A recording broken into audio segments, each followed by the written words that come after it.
যে উনি আপনাকে দেখেনি এমন ভাবে চলে গেলেন, এই আচরণ দিয়ে কিভাবে আশা করেন জান্নাতের?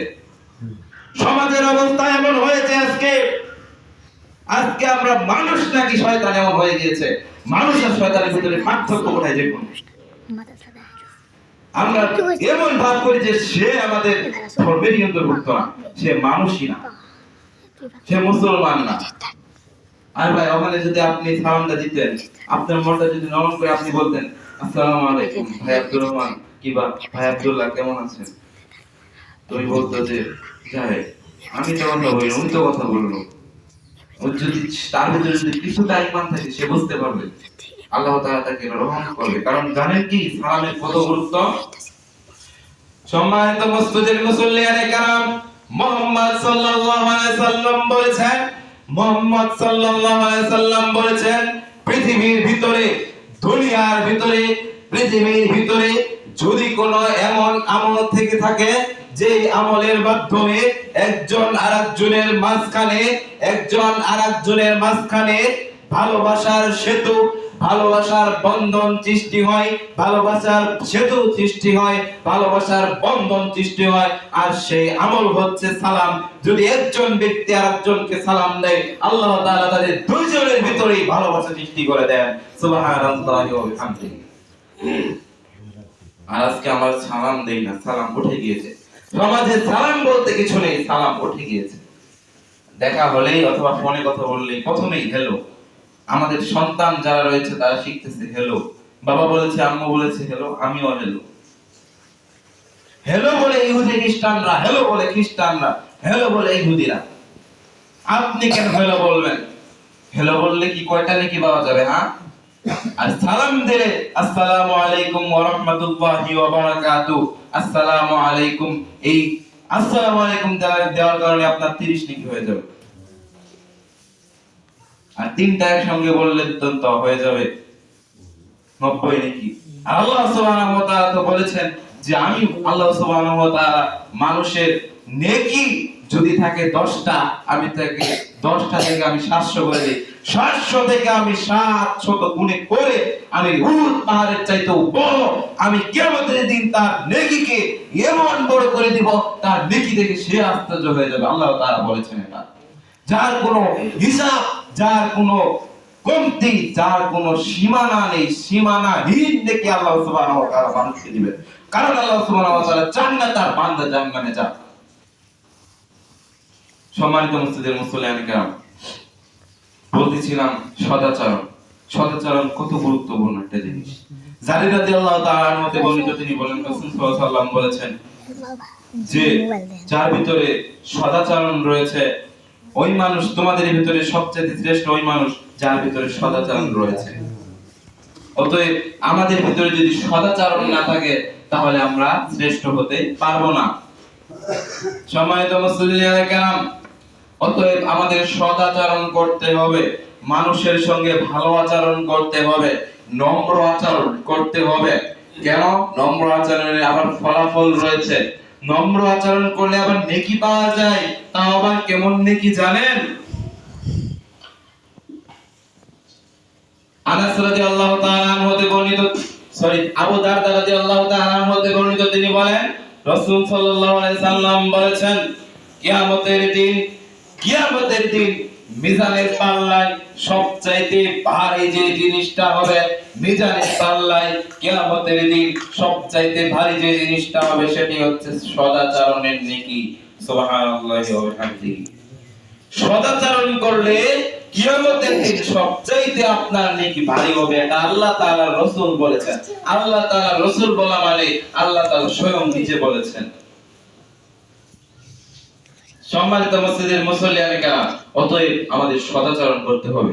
শুধু কি তাই, আরেকটা হাদিস আয়েশা রাদিয়াল্লাহু তাআলা আনহা হতে বর্ণিত, তিনি বলেন রাসূল সাল্লাল্লাহু আলাইহি সাল্লাম বলেছেন যে যদি কোনো মানুষ সদাচরণ করে, যদি কোনো মানুষের ভিতরে উত্তম আচরণ থাকে, তার নেকি কেমন?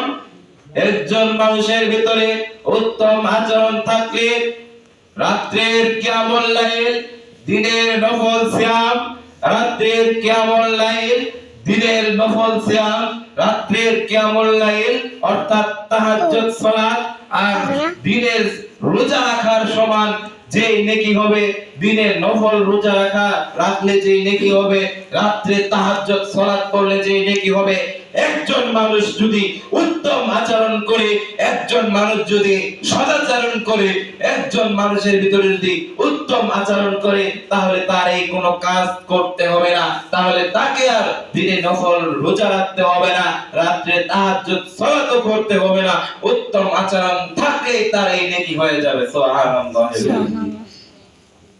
কত বড় নেকি, কত বড় জিনিস, কত বড় সহজ জিনিস, তাও আমরা মানি না। আমাদের ভিতরে আচরণ ঠিক নেই। এখনো দেখেন যে কোনো এলাকায়, যে কোনো স্থানে ভাই ভাইয়ের ভিতরে এখনো বিবাদ, ভাই ভাইয়ের ভিতরে এখনো হিংসা, অহংকার। আল্লাহ তাআলা বলেন, যদি কোনো মানুষের ভিতরে বিন্দু মাত্র হিংসা থাকে, ওই মানুষ কোশ্চিন কালেও জান্নাতে যেতে পারবে না। নাউযুবিল্লাহ। অতএব হিংসা থেকে বেঁচে আসুন। আজকে ভাই ভাইয়ের ভিতরে কেন এত বিবাদ? সদাচরণ করুন। আপনাকে সিম্পল উদাহরণ দেই, সদাচরণটা কেমন হবে, মানে এত কঠিন, এটা অনেক জটিল, অনেক কঠিন, যা আপনার পক্ষে অসম্ভব। কিভাবে জানেন? আপনার একটা সিম গাছ রয়েছে, অথবা আপনার একটা লাউ গাছ রয়েছে। এই লাউ গাছে, আপনার লাউ গাছ, পাশের বাড়ির আরেকজনের একটা ছাগল রয়েছে, পাশের বাড়ির আরেকজনের একটা ছাগল রয়েছে। তো আপনার লাউ গাছ অথবা সিম গাছ এসে যখন আপনার এই সিম পাতা এবং লাউ গাছ যখন খেয়ে গিয়েছে এই ছাগল, আপনার বউ তো একদম, আপনার বউ তো এমন অবস্থা, আপনার স্ত্রী, যে মুখে যা আসতেছে তাই বলতেছে, ওর বাপে, ওর মায়ে, ওর কত কি একদম ধুয়ে খান, মানে ওর 14 গোষ্ঠী আপনার বউ একদম ধুয়ে দিয়েছে, এমন অবস্থা করে ছাড়ছে। আপনি রাত্রে আসলেন, আসার পর আপনি এগুলো শুনলেন, আপনার বই গেছে। শোনার পরে যদি আপনার ভিতরে সদাচরণ থাকে, দেখুন সদাচরণ কত জটিল, কত কঠিন। যদি আপনার ভিতরে উত্তম চরিত্র থাকে, সদাচরণ থাকে, তাহলে আপনি ওখানে স্থির থাকবেন এবং ওই বাড়িতে গিয়ে আপনি একটা কথা বলবেন। আর যদি আপনার ভিতরে উত্তম আচরণ না থাকে, সদাচরণ না থাকে, তাহলে আপনি বলবেন, হ্যাঁ, কার এত বড় সাহস, আমার বউকে কথা বলেছে, আমার সিম গাছ খেয়েছে, আমার লাউ গাছ খেয়েছে, কার এত বড় সাহস, চলো দুইজনে আজকে ওর বাড়িতে গিয়ে, আজকে ওর বাড়ি একদম ভুট্টু বলবে, বাজিয়ে দেব। আর যদি আপনার ভিতরে যদি সদাচরণ থাকে, তাহলে আপনি বলবেন, খালেদা তুমি ভিতরে যাও, আমি দেখছি। আপনি ওই বাড়িতে গেলেন, গিয়ে বলতেছেন যে, ভাই আব্দুল্লাহ ভাই, তো আপনার তো একটা ছাগল রয়েছে, তো ছাগলটা ওই কোনো না কোনো ভাবে আমার সিম গাছ অথবা আমার এই লাউ গাছটা খেয়ে ফেলেছে। তো এখন আমি এই জন্য আসলাম যে আমার স্ত্রী, মানে আমার ওয়াইফ, আপনাকে এই ছাগলটা খাওয়ার কারণে আপনাকে এবং আপনার ওয়াইফকে অনেক অশ্লীল কথা বলেছে, সেজন্য আমি আপনার কাছে অনেক দুঃখিত, আপনার কাছে আমি ক্ষমা চাইতে এসেছি। সুবহানাল্লাহ ওয়া বিহামদিহি। এই কথা যদি বলেন, সঙ্গে সঙ্গে সেই ব্যক্তি আপনার এত মানে ঘনিষ্ঠ হয়ে যাবে, আর সেই ব্যক্তি আপনার এই কথা শুনে সেই আশ্চর্য হয়ে যাবে, কি মানুষ এটা, সিম গাছ খেয়েছে অথবা লাউ গাছ তার, সিম গাছ তার, খেয়েছে আমার ছাগল, আর আমি তার কাছে গিয়ে মাপ চাবো, আমি তার কাছে গিয়ে ক্ষমা চাবো, আমি না চাই, মানে চাওয়ার আগে সে আমার কাছে এসে বলতেছেন, ভাই আমার স্ত্রী তো আপনাকে অনেক গালাগালি করেছে, আপনার স্ত্রীকে অনেক গালাগালি করেছে, আমাকে ক্ষমা করে দিবেন, আমার স্ত্রীকে ক্ষমা করে দিবেন। এটা হচ্ছে উত্তম আচরণ, এটা হচ্ছে সদাচরণ। এটা কি পারবেন আপনি? আমি পারবো? এটা আপনি আমি? অসম্ভব, অনেক কঠিন। এই কথা বলা অনেক কঠিন, অনেক জটিল। এটাই হচ্ছে সবচেয়ে উত্তম ঈমান, এটাই হচ্ছে ঈমানের সবচেয়ে বড় তেজ। এটা কি পারবেন আপনি? পারবো এটা? এটাই হচ্ছে উত্তম আচরণ, এটাই সবচেয়ে বড় উত্তম আচরণ। এটা করতে হবে, এটা করলে আপনার ভিতরে উত্তম আচরণ থাকবে। সম্মানিত মসজিদের মুসল্লিয়ানেরা, অতএব আমাদেরকে সদাচরণ করতে হবে। তারপর আরেকটি বিষয় নিয়ে এখন কথা বলতে হয়, যেহেতু দেশের পরিস্থিতি অনেক জটিল এবং কঠিন। আজকে আমাদের দেশে একটা সাম্প্রতিক হয়ে যাওয়া সাম্প্রদায়িক দাঙ্গা, যেটা হিন্দু এবং মুসলমানের ভিতরে যেটা ঘটে গেল, এই ঘটে যাওয়ার সবচেয়ে বড় কারণ যেই সংগঠন, সেটি হচ্ছে হিন্দু সাম্প্রদায়িক একটি সংগঠন। পৃথিবীর ভিতরে হিন্দু ধর্মের সবচেয়ে বড় সংগঠন হচ্ছে আরএসএস বা রাষ্ট্রীয় স্বয়ংসেবক সংস্থা। এটা ইন্ডিয়াতে রয়েছে এবং এটা আপনাদের জানা উচিত যে তারা কি। আর তাদের আরেকটা সংগঠন হচ্ছে ইসকন বা আন্তর্জাতিক হিন্দু সংগঠন ইসকন। এর মাধ্যমে তারা পৃথিবীতে তাদের হিন্দু ধর্ম প্রচার করে এবং মানুষদেরকে তারা ফাঁদে ফেলায়। কিভাবে ফাঁদে ফেলায়? তারা মানুষকে কল্যাণমূলক কিছু কাজ করে, আর তারা কল্যাণমূলক কিছু কাজ করে আর তারা এইভাবে হিন্দু মানে মানুষকে হিন্দু বানায় আর মানুষের উপর অত্যাচার করে। আমি মানে এই ইন্ডিয়া সম্পর্কে অনেক কিছু জেনেছিলাম। তার ভিতরে একটি হচ্ছে আপনার ইন্ডিয়া হচ্ছে পৃথিবীর সবচেয়ে বড় হিন্দু রাষ্ট্র। তাদের ভিতরে দুইটা ভাগ, একটা হচ্ছে সনাতনী হিন্দু যারা কিনা একদম নম্র সভ্য যারা রয়েছে ওইরকম হিন্দু, আরেকটা তাদের ভিতরে আরেকটা ভাগ রয়েছে যেটা হচ্ছে উগ্রবাদী হিন্দু, যারা উগ্র, যারা সাম্প্রদায়িক দাঙ্গা বাঁধিয়ে দেয়, যেটা করেছিল 1990-এর দশকে বাবরি মসজিদের মাধ্যমে তারা তাদের মানে আত্মপ্রকাশ, সেখান থেকে তারা এই যাত্রা চলে এসেছে। আজকে তারা তিনবারের ভারতের রাষ্ট্র ক্ষমতায় তারা রয়েছে। এই দল হচ্ছে বিজেপি। তারা বাংলাদেশকে তাদের নিজেদের রাষ্ট্রের ভিতরে অন্তর্ভুক্ত করার জন্য অনেক পরিকল্পনা করেছে। শুধু তাই নয়, আপনারা দেখবেন কাশ্মীর, জম্মু কাশ্মীর, এটা হচ্ছে একটা স্বায়ত্তশাসিত অর্থাৎ কেন্দ্রশাসিত একটা রাজ্য ছিল, কিন্তু 2017 সালে 370 ধারার মাধ্যমে এই ইন্ডিয়া গভর্নমেন্ট, মোদি গভর্নমেন্ট, যেটা বিজেপির গভর্নমেন্ট, বিজেপি সরকার, তারা 370 ধারাকে বাতিল করে, ভঙ্গ করে এই কাশ্মীরের মধ্যে তো সুন্দর মুসলিম জায়গাকে তারা নিজেদের করে নিয়েছে। শুধু তাই নয়, তারা সেখানে অবাধে অন্যায় কাজ করতেছে। আর তারা বলতেছে মানে ওখানে যদি কেউ আন্দোলন করে, ওখানে যদি কেউ অধিকারের জন্য আন্দোলন করে, তাহলে তারা বলে, মোদী সরকার, অমিত শাহ, তারা বলে যে তারা নাকি উগ্রবাদী, তারা নাকি জঙ্গি। আবার ইন্ডিয়াতে দেখুন আমাদের যারা মুসলিম ভাই বোন রয়েছে, মুসলিমদের উপর তারা অত্যাচার করে, তাদের ঘর বাড়ি বুলডোজার দিয়ে একদম ভেঙে চুরমার করে দেয়। কয়েকদিন আগে, বেশি দিন না, কয়েকদিন আগে সাম্প্রতিক ইন্ডিয়াতে ঘটে যাওয়া, ইন্ডিয়ার উত্তরপ্রদেশের একজন বিধায়ক, উত্তরপ্রদেশের একজন এমপি, আতিফ নামে একজন এমপি ছিলেন। তিনি প্রথমত একজন গুন্ডা স্বভাবের লোক ছিলেন, তারপর তিনি ভালোভাবে এমপি হয়েছিলেন। তারপর তাকে জেলে নেওয়া যাওয়া হয়েছিল। তো জেলে থেকে যখন তাকে অন্য জেলে নিয়ে যাওয়া হচ্ছে, প্রকাশ্যে পুলিশের সামনে উত্তরপ্রদেশে একজন মুসলমানকে গুলি করে হত্যা করা হয়েছিল। আর তাদের মুখে নাকি আজকে আমাদের বাংলাদেশে নাকি আমরা সংখ্যালঘুদের কোনো নিরাপত্তা দেই না। তারা বলে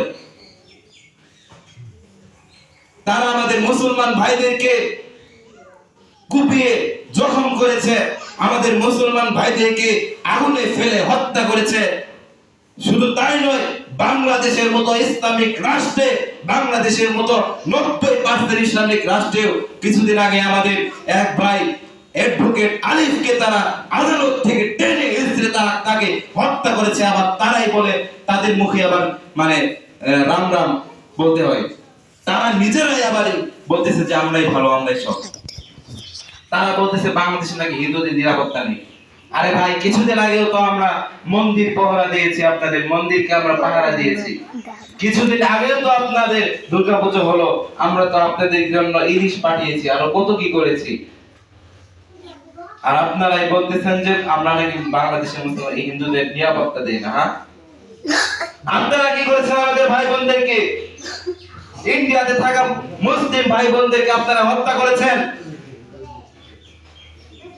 অতএব সাবধান হয়ে যাও মোদি। বিজয় একদিন আসবে, মুসলিমদের বিজয় হবে। অতএব আপনাদেরকে বলতে চাই, আপনার আমার ঈমানকে শক্ত করতে হবে। যদি আপনার আমার ঈমান শক্ত থাকে, তাহলে আল্লাহ তাআলার সাহায্য আসবে। আল্লাহ তাআলা স্বয়ং নিজে বলেছেন, যদি তোমাদের ঈমান ঠিক থাকে, আমি আল্লাহ সুবহানাহু ওয়া তাআলা তোমাদের জন্য সাহায্য পাঠিয়ে দেব।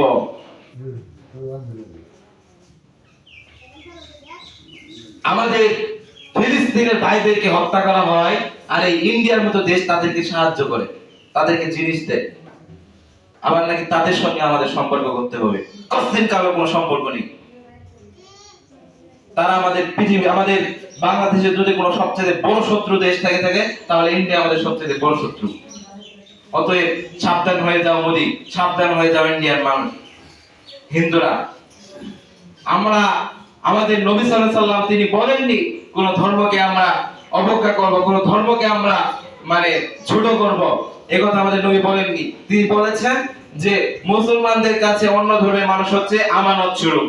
তাদের কাছে, মুসলমানদের কাছে অন্য ধর্মের লোক আমাদের কাছে কি আমানত, তাদেরকে আমানত দেওয়া হয়েছে, তাদের জন্য কোনো আমরা খেয়ানত না করি। কিন্তু তারা যদি আমাদের সঙ্গে এমন করে তাহলে কি করতে হয়?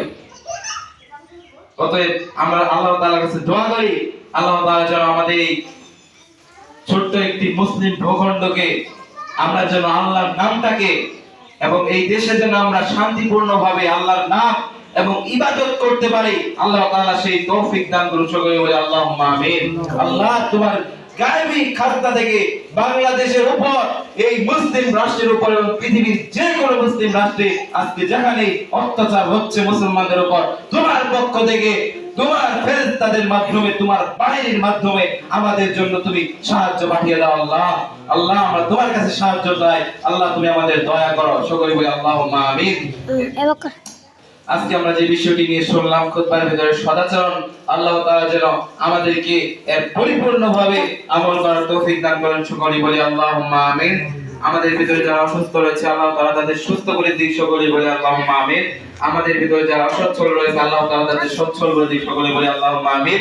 আমাদের ভিতরে যারা মারা গিয়েছে আল্লাহ তাআলা তাদের কবরে যদি আযাবের ফেরেশতা হাতে গ্রেফতার হয়ে থাকে, আল্লাহ তাআলা তাদের কবরকে জান্নাতের বাগান বানিয়ে দিক। সকলে বলে আল্লাহুম্মা আমিন। বিশেষ করে জুলাইয়ের এবং আগস্টের এবং কিছুদিন আগে সাইফুল ইসলাম আলিফ ভাই আর অনেকেই যারা আজকে এই বাংলাদেশের জন্য শহীদ হয়েছে, যারা মৃত্যুবরণ করেছে, আল্লাহ তাআলা তাদের সকলকেই শহীদি মর্যাদা দান করুক এবং তাদের কবরকে জান্নাতের বাগান বানিয়ে দিক। সকলে বলে আল্লাহুম্মা আমিন। এই কথা বলেই আমার বক্তব্য এখানে শেষ করছি। ওয়া আখির দাওয়ানা আলহামদুলিল্লাহি রাব্বিল আলামিন।